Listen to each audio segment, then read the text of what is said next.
va pas regarder ça toute la journée. Je suis déjà fatigué, moi. Allez. C'est très chiant d'attraper des trucs avec les gants de boxe. Alors, on attaque cette émission avec la grosse surprise de ce début d'année. Un véritable uppercut au cœur qui devrait en faire chialer plus d'un. Je parle bien sûr de Rocky Balboa, ultime volet d'une saga mythique et étendard cinématographique d'un Stallone qui n'a eu de cesse de mettre en scène des... Je vais me baver sur la caméra, mais alors cosmique. Ouf. Ah, je t'ai fait mal, merde. J'ai pas fait exprès. Mais ça fait pas mal, ça. Regarde. D'un Stallone qui n'a eu de cesse de mettre en scène des vicissitudes de sa propre vie par le truchement de cet alter ego fictif. Un film que tous ceux qui ont grandi dans les années 70 et 80 attendaient de pied ferme, mais sans trop y croire, et qui s'avère au final tout simplement miraculeux. Ah, je te dis, t'as la musique de Rocky, t'as les gants, tout de suite tu te rends pour Rocky.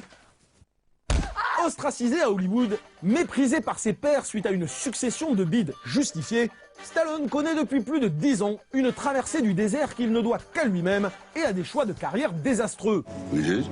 On pouvait donc légitimement s'inquiéter de cet opus, d'autant que Rocky V avait déjà été une tentative inégale de boucler la boucle de sa saga. Pourtant, tous ceux qui avaient mesuré à quel point les différents chapitres de la vie de Rocky se sont toujours confondus avec ceux de l'acteur devaient bien s'attendre à une conclusion sincère et humaniste, traduisant le regard désenchanté d'une star déchue qui veut prouver au monde qu'elle est toujours là et qu'elle en a encore dans le ventre. But it ain't about how hard you hit. It's about how hard you can get hit and keep moving forward. How much you can take and keep moving forward. That's how winning is done. J'aurais dû rester dans cette ligne. J'aurais dû rester dans cette logique-là. Donner ce que j'ai au fond des tripes. Mais Stallone ne pouvait pas le faire tant qu'il avait tout. C'est parce qu'il a tout perdu qu'il peut le faire. Et en perdant tout, il s'est retrouvé dans la même position où il était dans les années 70 quand il venait de passer 5 ans à galérer, à faire des films porno pour réussir à faire son Rocky. Il avait la dalle. Alors, Stallone, depuis 10 ans, n'avait plus la dalle. C'est un mec richissime. Il n'avait plus aucune reconnaissance. Il était complètement marginalisé, ostracisé, méprisé. Et il était seul. Et c'est probablement cette solitude, voilà, cette remise en question qui est de dire « Qu'est-ce que j'ai fait ?» Mais jamais, au grand jamais, je n'aurais imaginé que Stallone puisse nous offrir un épilogue aussi noble et magistral, un véritable chef-d'œuvre, et alors là, je pèse mes mots, aussi dense et bouleversant, une leçon de vie d'une simplicité touchante et d'une sagesse infinie. You know, I think you try a little harder when you're scared.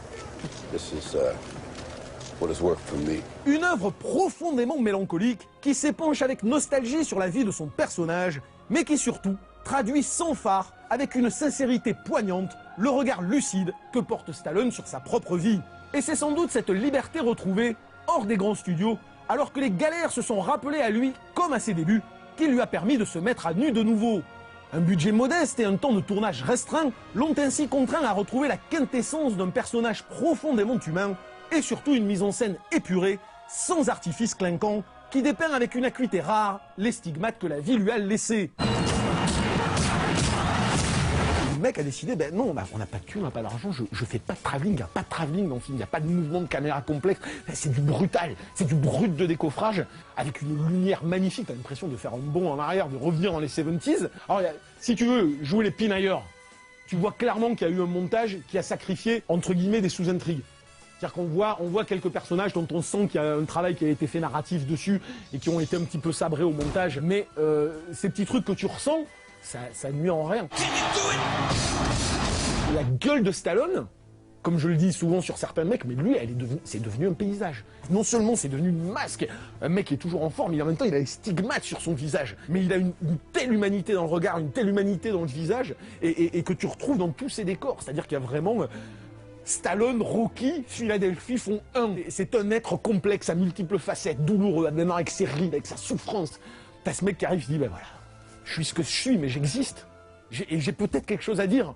Et putain, le mec, il a des trucs 100 milliards de fois plus intéressants à dire que 80% des autres connards qui bossent à Hollywood.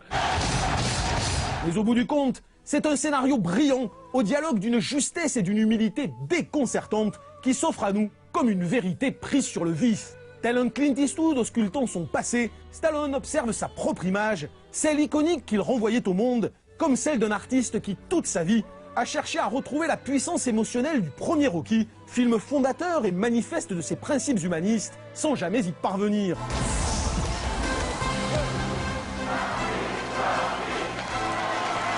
en remettant les gants pour un dernier baroud d'honneur, pour prouver au monde qu'il a le droit d'exister, avec ses rides et ses souffrances, Stallone nous offre une leçon de mise en scène et une incroyable leçon d'humanité. C'est pour ça que je vous dis, ce mec, il est comme Eastwood, c'est que t'auras beau être le mec le plus intelligent de la Terre, ou le mec le plus psychologiquement fin, ou le plus mûr selon ton âge, ou tout ce que tu veux, tu peux sortir des films comme ça, que quand ta vie elle est derrière toi, que t'as eu la lucidité de la regarder de front, sans te mentir, d'en assumer ses erreurs, d'en assumer ses qualités, et d'en sortir la substantifique moelle. Qu'est-ce qui, fondamentalement, était le plus important?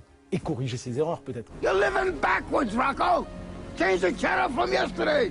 Yesterday wasn't so great! It was to me! C'est le film le plus honnête que j'ai vu depuis longtemps. Au bout de 5 minutes, non j'exagère, 10 minutes de film, t'avais 15 mecs dans la salle. On était tous en train de chialer, quoi.